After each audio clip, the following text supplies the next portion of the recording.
একত্বম অনুপশ্যত এই শব্দগুলো ইঙ্গিত করে যে শাস্ত্রের দৃষ্টিকোণ থেকে সকল জীবগণের মতো একত্ব দর্শন করতে হবে। পরম পূর্ণের একটি ক্ষুদ্র কণিকায় ভগবৎ সত্তার গুণাবলীর শতকরা ৮০% বিদ্যমান থাকে, কিন্তু পরিমাণগতভাবে তারা ভগবানের সমান নয়। জীবাত্মা পরমেশ্বর ভগবানের ক্ষুদ্রাতি ক্ষুদ্র অংশ বলে ওই গুণগুলি অণু পরিমাণে জীবাত্মার মধ্যে বর্তমান।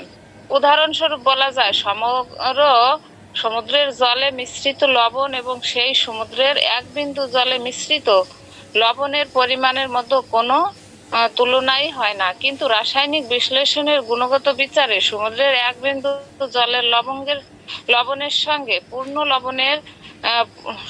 পূর্ণ সমুদ্রের লবণের কোনো পার্থক্য নেই। গুণ ও পরিমাণগত বিচারে যদি জীবাত্মা পরমেশ্বর ভগবানের সমান হতো, তাহলে তার জড় শক্তির প্রভাবাধীন হয় কোনো প্রশ্নই উঠত না। পূর্ববর্তী মন্ত্রগুলোতে আলোচনা করা হয়েছে যে কোনো জীবাত্মা, এমনকি শক্তিশালী দেবতারাও কোনো বিষয়ে পরমেশ্বর ভগবানকে অতিক্রম করতে পারে না।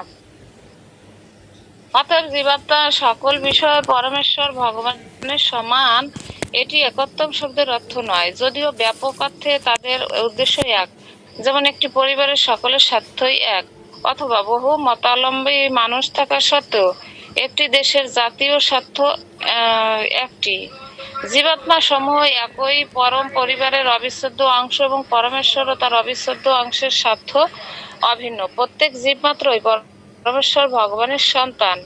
ভগবদ গীতায় 14 অধ্যায়ে 3 আর 4 নং শ্লোকে বর্ণিত আছে, পশু পক্ষী, জলচর প্রাণী, সরীসৃপ, উদ্ভিদ, পিপীলিকা ইত্যাদি বিশ্ব ব্রহ্মাণ্ডের সকল প্রাণী পরমেশ্বর ভগবানের তটস্থ শক্তির অন্তর্গত, তাই সকলেই ভগবত পরিবারভুক্ত। পারমার্থিক জীবনে পারস্পরিক স্বার্থ উদ্দেশ্যের কোনো সংঘাত নেই। হরে কৃষ্ণ। প্রভু, এখানটা তো অনেক জটিল, আমি অনেক ভালো বলতে পারবো না, একটু চেষ্টা করছি। এখানে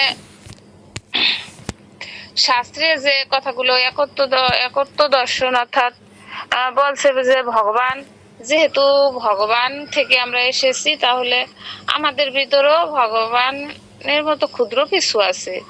ভগবান হচ্ছেন বৃহৎ কিছু, কিন্তু তার থেকে ক্ষুদ্রাতি ক্ষুদ্র বললেও ভুল হবে, ক্ষুদ্রাতি ক্ষুদ্র অংশ, সেই কথাটা এখানে বলছে যে একত্ব দর্শন।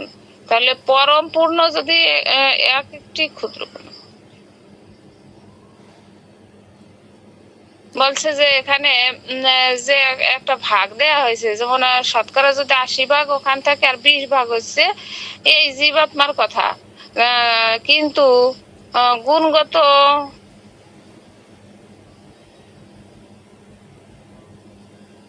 এখানে পূর্ণ একটা অংশ থেকে ওখানে আমরা জানি অণু পরমাণুটা হচ্ছে, অণুটা কি অনেক ক্ষুদ্রাতি হয়, যা সাধারণ চোখে দেখা যায় না, সেটা হচ্ছে অনুবীক্ষণিক যন্ত্র দিয়ে দেখতে হয়। এরকম যে অনেক ক্ষুদ্রাতি ক্ষুদ্র অংশ হচ্ছে আমরা, কিন্তু গুণ এক, কিন্তু পরিমাণ হচ্ছে আলাদা। যে এখানে কত ভাগ, যে একটা এককে যদি ভাগ করা হয়, এখানে এককেও কিন্তু ভাগ করা যাচ্ছে, এক পাশে হচ্ছে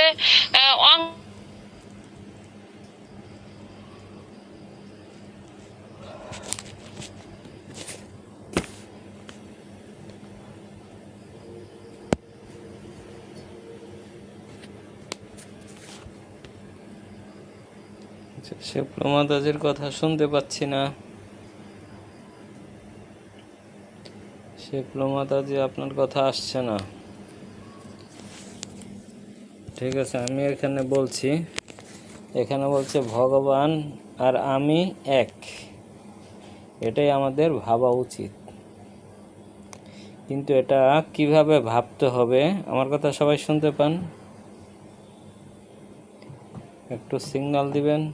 ওকে, ঠিক আছে। হ্যাঁ, কিন্তু এখানে আমাদের একটু ভাবাটা অন্য, দশমাংশ, শতাংশ, এইভাবে আরো ক্ষুদ্রাতি ক্ষুদ্র হয়েছে। শেফলা মাতাজি, প্রভু ভালো। আচ্ছা ঠিক আছে, আমি বলছি শুনুন। তো এখানে বলছে একাত্ম দর্শন করাটাই ফার্স্টের লাইনে আছে, দেখুন। কিন্তু করতে হবে, কিন্তু হচ্ছে কি কোন বিচারে এক মনে করবেন। এখানে উদাহরণ দিছে সমুদ্রের 1 গ্লাস জল আর 1 বালতি জল, মানে সমুদ্রের জল, ওইখান থেকে 1 বিন্দু জল আর হচ্ছে পুরা সাগর, এটার মধ্যে কোনো পার্থক্য আছে? লবণের জল শেষ, এই পর্যন্তই। কিন্তু না, পরিমাণগতভাবে পার্থক্য আছে। সমুদ্রের জলে যদি সেটা কি করা হয়, সার্কুলেশন করা হয়, তাহলে তো ওইখান থেকে অনেক লবণ পাওয়া যাবে, কিন্তু 1 গ্লাস থেকে এইখান থেকে সামান্য কিছু পরিমাণে লবণ পাওয়া যাবে। কিন্তু বলছে যে এটা হচ্ছে পার্থক্য, কিন্তু না, একই রকম দেখতে হবে জীবাত্মার পরমাত্মাকে। এর জন্যই পরিমাণগতভাবে ভগবান হচ্ছে কি, বিশাল আকারে চিন্তা করা যায়, ভাবা যায়, আর জীবকে ক্ষুদ্র আকারে ভাবা যায়। এর জন্যই বলা হচ্ছে ক্ষুদ্রাতীত ক্ষুদ্র অংশ। তো এখানে অনেকগুলো উদাহরণ দিছে, এইখানে লবণের উদাহরণ দিছে, জলের উদাহরণ দিছে, তারপরে হচ্ছে কি এখানে এই আরেকটা কি উদাহরণ দিছে, গুণ ও পরিমাণগত বিচারে যদি জীবাত্মা পরমেশ্বর ভগবানের সমান হতো। দেখেন এইখানে আবার এই লাইনটায়, গুণ ও পরিমাণগত বিচারে যদি জীবাত্মা পরমেশ্বর ভগবানের সমান হতো, তাহলে তার জড় শক্তির প্রবাধীন হওয়ার কোনো প্রশ্নই উঠত না। আচ্ছা, এখানে আরেকটা কথা বলছে একটু ঘুরিয়ে, যে যদি দোনোজনে একই হইতো তাহলে দোনোজনেরই ক্ষমতা থাকতো, কোনো পার্থক্য থাকতো না। কিন্তু এইখানেও একটা পার্থক্য আছে, শক্তিগতভাবে ভগবানের প্রচুর শক্তি আছে, কিন্তু জীবাত্মার সামান্য একটু শক্তি আছে। তো এর জন্য এখানে দেখা যাচ্ছে কি, কোথায় লাইনটা আবার হারিয়ে ফেললাম,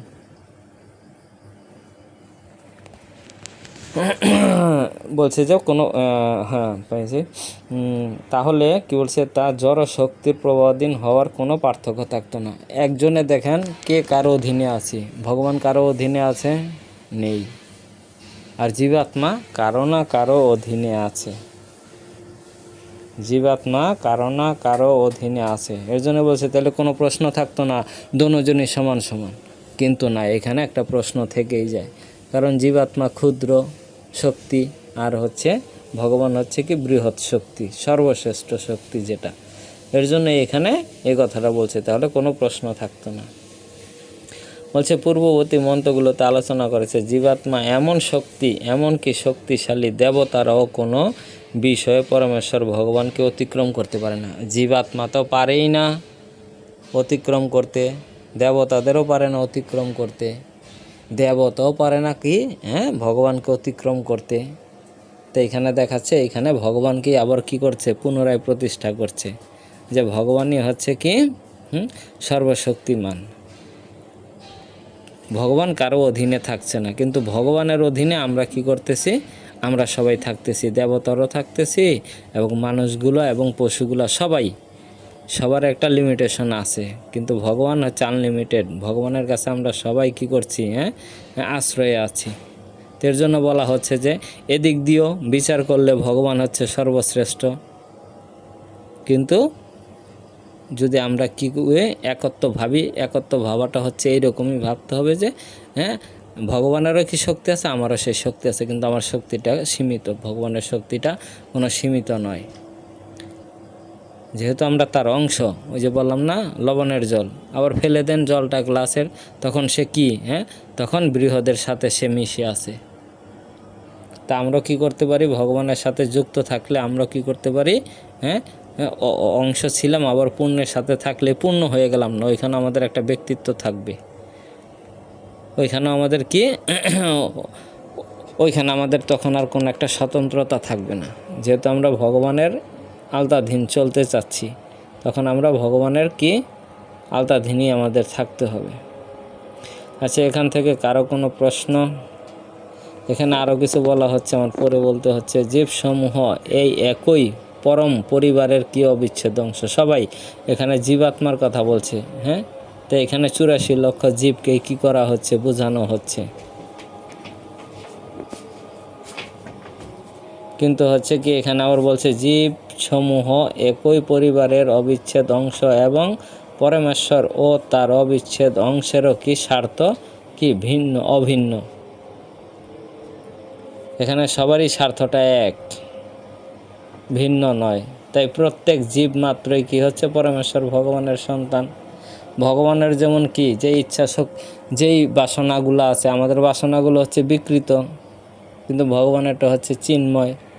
কিন্তু মিল আছে তো, ভগবানের সাথে আমাদের সাথে চাওয়া পাওয়ার মিল আছে তো। ভগবান যেই লীলাগুলা করছে সেটা সাধারণ মানুষের মতো খেলাধুলা করছে, আমরা এখানে সেই খেলাধুলা করতেছি। দেখা যাচ্ছে আমাদের প্রবৃত্তি আর আমাদের খেলাধুলাগুলো হচ্ছে জড়, ভগবানেরটা হচ্ছে চিন্ময়।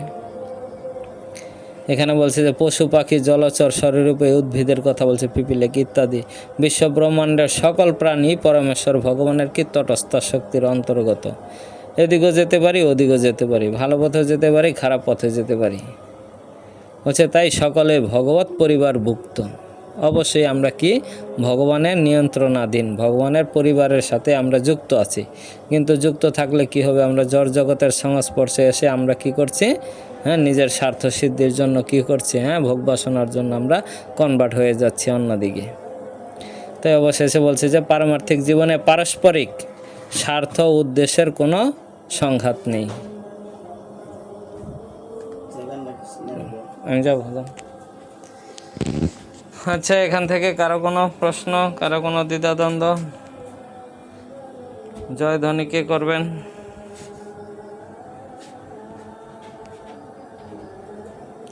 জয়ধ্বনি কে করবেন?